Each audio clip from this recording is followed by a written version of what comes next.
Esta sección que llamamos Sin Barbijo, tenemos la posibilidad hoy de dialogar con una economista, investigadora, docente de la UBA, que se llama Victoria Yarrizo, a quien le damos la bienvenida. ¿Cómo estás, Victoria? Gracias por atendernos.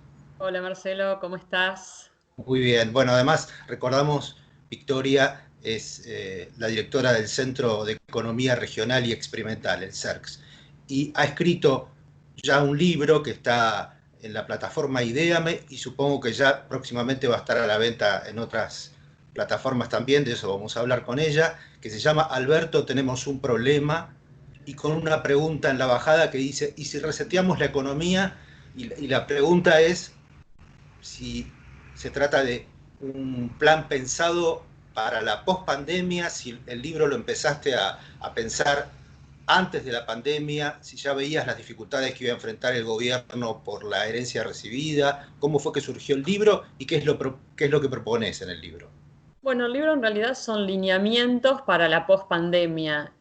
No, lo empecé a pensar cuando arrancó la cuarentena y en parte porque destruimos tanto las bases de la economía que la pregunta es, ¿por qué no aprovechamos para hacer esas reformas por ahí poco amigables que nunca hicimos? Porque por temor, por ejemplo, es el momento de hacer una reforma impositiva, de ver cómo bajamos la carga, cómo simplificamos impuestos, cómo hacemos un sistema impositivo más amigable.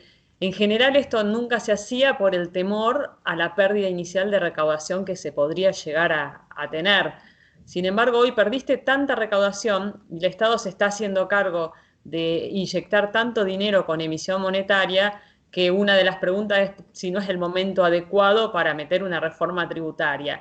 Y en parte, ¿por qué? Porque así como de la crisis 2001-2002 saliste porque tenías un mundo que crecía, porque tenías un boom de precios agrícolas, entonces Argentina salió exportando, entraban dólares, eso se distribuía en la construcción, en el sector automotriz y se derramaba. Eso no te va a pasar con esta crisis. Esta crisis te va a encontrar al mundo en recesión, al mundo también muy prudente en lo que exporta, también sustituyendo importaciones. Entonces no vas a salir exportando y tu mercado interno queda muy quebrado, queda con las familias endeudadas, con los ingresos caídos, con mucho desempleo y además con los consumidores también reacios a salir a comprar. También el consumidor se acostumbró a no consumir.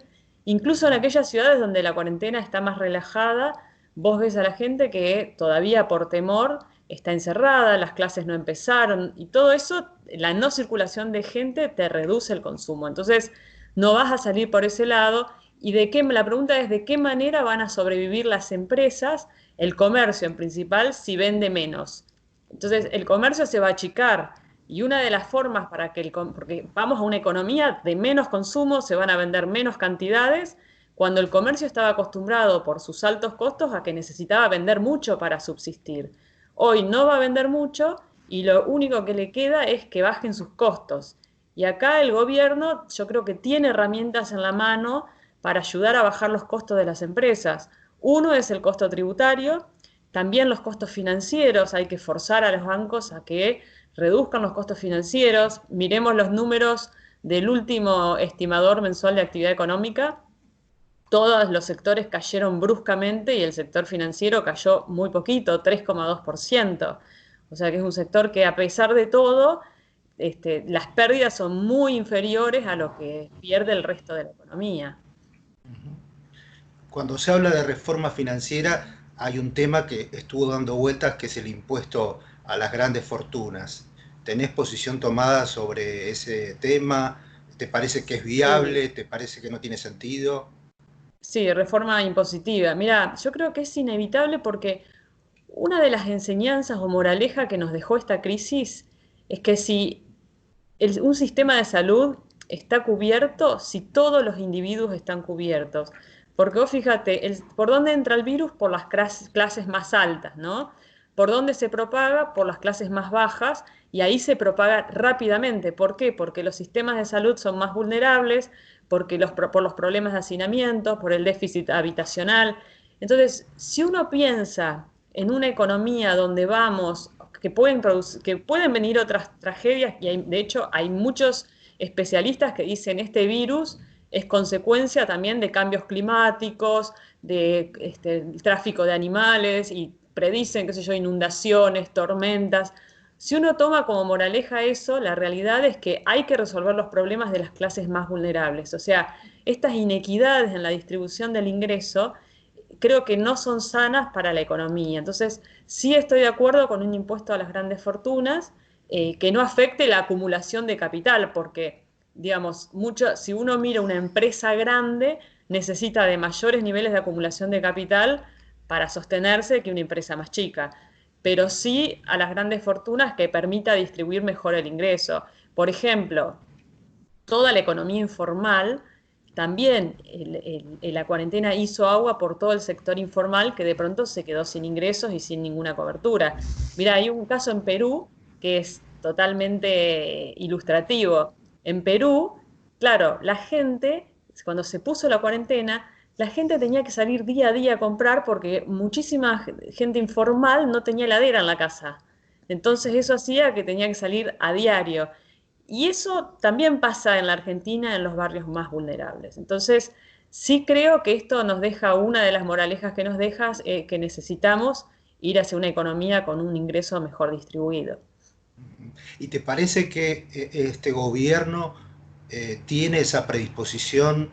Porque seguramente va a haber que pagar un costo para hacer esa reforma, para hacer muchas reformas, como vos decías, que por ahí se venían postergando y que a lo mejor este es el momento para hacerlas. Digo, porque siempre en la política se está pensando más en la próxima elección que en Sí. solucionar o hacer cosas que nadie quiere hacer y que hay que hacer.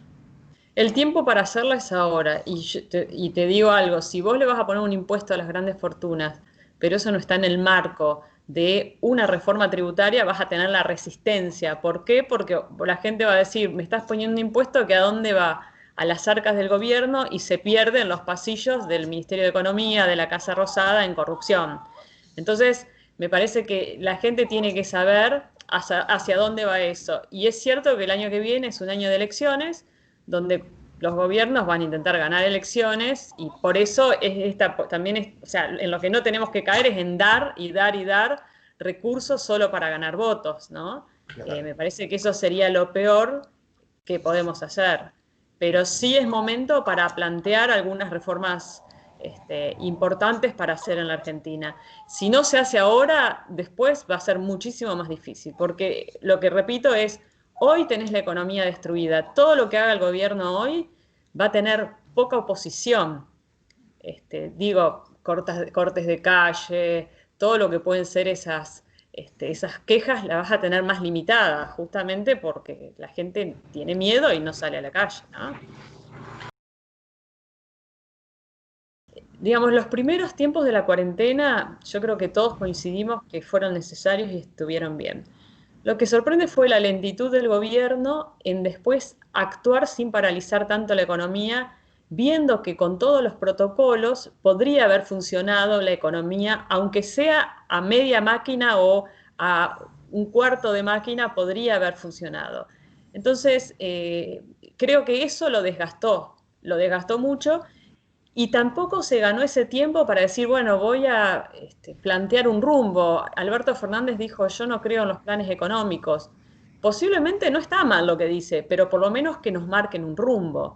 Y ese rumbo no lo sabemos, no lo supimos con Macri, no lo supimos con Cristina Kirchner, o sea, la verdad es que no lo supimos con ningún gobierno cuál era el rumbo. Y eso es lo que a los argentinos también nos desconcierta. Yo, si me preguntás, lo único que me queda claro de este gobierno es que no va a dejar desprotegidos a los sectores sociales.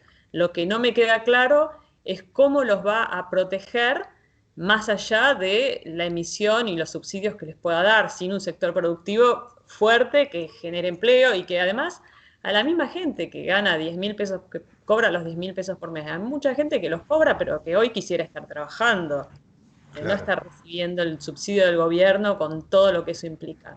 Entonces, eso a mí no me Ujú. queda claro. Ahora supuestamente viene un paquete de medidas, pero nuevamente caemos en un montón de medidas sueltas que muchas veces tampoco sabemos a qué apuntan, qué consistencia tienen. Yo creo que, por ejemplo, este es un momento de pensar en la obra pública.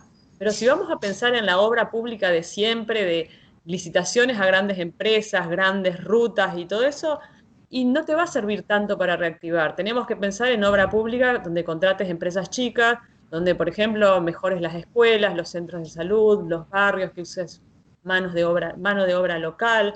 Esa obra de pública o la obra pública que te sirva, por ejemplo, para mejorar, ampliar las vías férreas, que ya toda la experiencia que se hizo entre Tucumán y Rosario mostró la reducción de costos impresionante que hay. Entonces, la obra pública tiene que estar orientada a un sentido, decir, bueno, ¿para qué? No lo de siempre por inercia, ¿no? Claro, claro. Y específicamente tu libro, Alberto, tenemos un problema y si reseteamos la economía, que todavía vi que se puede seguir comprando a través de la plataforma Ideame, que es una Sí. forma además de fondear la salida del libro. ¿Va a haber otras formas para poder comprarlo? Por ahora va a ser Sí, esa tirada limitada. no, bueno, es una tirada que, o sea, en realidad lo mandé a editar yo cuando hice el primer libro, Atrápame si puedes, El secreto de la inflación argentina, armé un sello, un pequeño sello editado, y con este esquema lo puedo vender a 350 o 400 pesos al público. La diferencia es mucha, lo van a poder comprar por Mercado Libre, lo van a poder comprar en la plataforma Ideame, son unos días más, porque como decías, es una forma de fondear la impresión del libro. El libro va a estar ya está digitalmente, ya está circulando, y el viernes que viene ya va a estar en papel físico. Se puede comprar como te decía, Mercado Libre, y en algunas librerías, seguramente va a estar en Librería Santa Fe, acá en Buenos Aires, y va a estar en algunas librerías del interior, en Entre Ríos, en la provincia de Santa Fe, en Córdoba, ahí lo vamos a tener. Y después la gente lo puede pedir por Mercado Libre, y todo lo que es Claro. capital, los envíos son sin cargo, y bueno, y también ese precio es para que el que lo quiere comprar del interior, cuando le sume el envío, no se le haga un precio descomunal, ¿no? Entonces, Tratamos de el que haya precio, poca inflación en claro, el libro. me parece muy bien. El precio entonces de venta es 380 pesos, es el físico. Sí, el libro físico va a ser entre 350 y 400 pesos. Ah, perfecto. Creo Y que también está 350 pesos. y va a estar Ujú. la versión ebook también disponible. Sí, la versión ebook está disponible. Ahora lo tengo disponible en PDF. A todos los que lo compraron digitalmente les estoy mandando esta primera versión PDF, y la semana que viene ya les mando la versión ebook. Están Perfecto. todos los formatos. Y tu idea es que el libro le llegue efectivamente a Alberto Fernández o a Martín Guzmán? Mira, el libro anterior, vos sabés que no sé si lo leyeron, pero le llegó a Macri, le llegó a todos esos porque lo compró un diputado que le gustó mucho, y macrista, y entonces después me mandó a comprar como, no me acuerdo, si 15 libros más, y se los dio a todos. Si lo leyeron, no lo sé. Me parece que no lo Este, leyeron. Me parece que no lo Yo leyeron. creo que tampoco. Y este libro, sí, la idea es que llegue a todos, pero bueno, que lo lean, de acá que lo lean es otra cosa. Es un libro, a ver, estos libros que yo escribo, los escribo de forma muy didáctica para que lo puedan entender. Por ejemplo, el Sí, eso. anterior lo usaron en muchos colegios, lo compraban los chicos, en distintos cursos de chicos de cuarto y quinto año. Es para un público, es muy accesible al público no especialista, ¿no? Esa es la idea. Exacto. Sí, que eso también es un gran mérito de tu forma de, seguramente tiene mucho que ver la docencia, el hecho de ejercer como periodista también, que haces que Sí. tu lenguaje sea asequible a todo tipo de público. Bueno, ojalá este libro sí lo lea el presidente Alberto Fernández, lo lea Martín Guzmán, el equipo económico, y ojalá pongan en práctica seguramente algunas de esas ideas que me parece que lo que tenés también es que vos no estás atada a ninguna ideología, sino que vas a lo que a vos te parece que es realmente necesario aplicar Claro, y sí, no abordo sin esa teorías. ataduras. Es un Claro. libro que no tiene, digamos, una teoría o dos o tres, sino que aborda problemas. Victoria Yarrizo, gracias una vez más por bueno, aceptar tener un diálogo, en este caso sobre este libro que ya está saliendo a la venta. Y bueno, lo mejor para el libro, lo mejor para vos. Ojalá tus ideas sean tenidas en cuenta por el bien de todos, que siempre sos una persona muy lúcida. Y bueno, ojalá también volvamos a cierta normalidad lo antes posible. Te mando Sí, un tal. abrazo. Un beso, Marcelo. Gracias por Gracias. todo. No, a Chao. vos. Hasta luego.